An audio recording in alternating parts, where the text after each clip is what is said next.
Colombie-Britannique a une grande diversité des langues autochtones, mais ça ne va pas durer.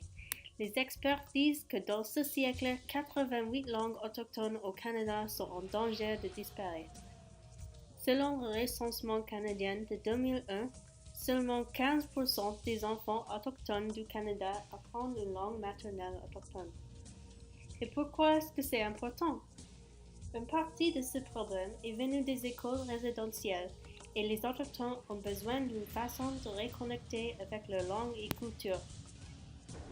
Pour trouver plus d'informations, j'ai visité le Squamish Lil'wat Cultural Center à Whistler pour parler avec l'assistante conservatrice du musée. Elle s'appelle Alison Pascal et elle m'a dit tout sur la tradition orale et le programme des langues dans sa communauté Lil'wat et la communauté voisine Squamish. My traditional name is Mahalitza and I'm of the Lil'wat Nation. In the Lil'wat Nation, our communities believed in taking control of the education from the government.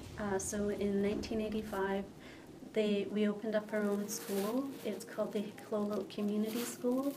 And one of the great things about that is that in Canada, we're bilingual, so each school is officially required to teach both French and English.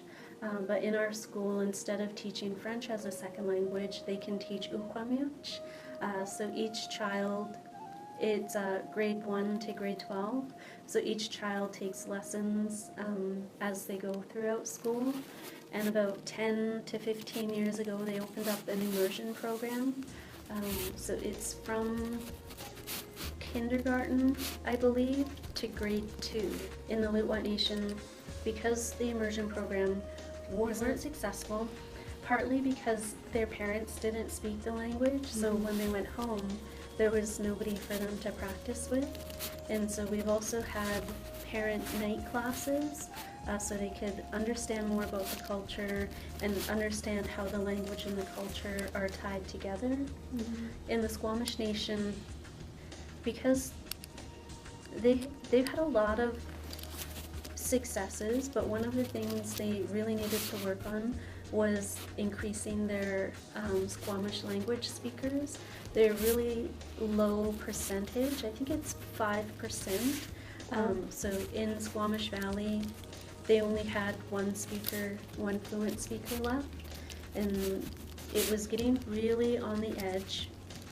But they're really lucky that a young man named Dustin Rivers, Cal Salem, when he was still a teenager, he was able to go and meet with a lot of his elders, and his passion was learning the language, and so he is also very passionate about teaching the language. He's just finished his first class of adult immersion language speakers. I think their class was to do 300 immersion hours, and they started in September and they just finished this past week. So he's increased his kind of the population of speakers by, I think 12 people took the class, and so he's getting ready to do a second intake. So they're in the process of, aggressive language learning, and some of those students that have taken this class also are doing cultural nights, so they'll do some drumming and singing, so hopefully people will come down and enjoy that, and in the songs they learn the language, so they're hoping to spark the interest of their younger population to pick it up. Have you found that the language loss has had much of an impact on the culture? The culture, like using the songs and dances, Yeah. so far it hasn't, but I think when we were just really focusing on our basic needs, like food, clothing, and housing, it wasn't very important. Like, it wasn't a necessity, but now that our communities have more education and more employment, we're able to look a little bit deeper. And so when we're thinking about gaining more control over our communities and stepping away from government assistance or government direction, you have to really understand the beliefs and the morals and kind of how leaders should act, and that is all kind of embedded in the language. So it's a really complicated answer.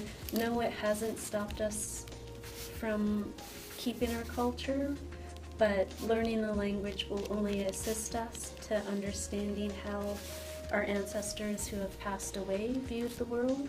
So it just connects us in a different way to people who aren't with us anymore. Comme Mademoiselle Pascal a dit, les programmes de langue que Dustin Rivers dirige et les cours de langue dans l'école communauté sont les bons exemples de ce que les communautés près de nous sont en train de relancer leur langue. Je pense que l'étape prochaine, comme qu'est-ce que la communauté lilloise est en train de faire, est de mettre en œuvre plus de programmes de langue dans plus d'écoles au Canada pour augmenter la population qui parle une langue autochtone et aider à préserver la culture. Le gouvernement déjà a contribué les fonds pour les programmes de langue au Canada et les courses autochtones ont reconnu dans quelques universités près de nous pour les candidatures d'université. Je crois que plus de Canadiens devraient avoir le choix d'apprendre une langue autochtone parce que c'est une partie de notre culture canadienne.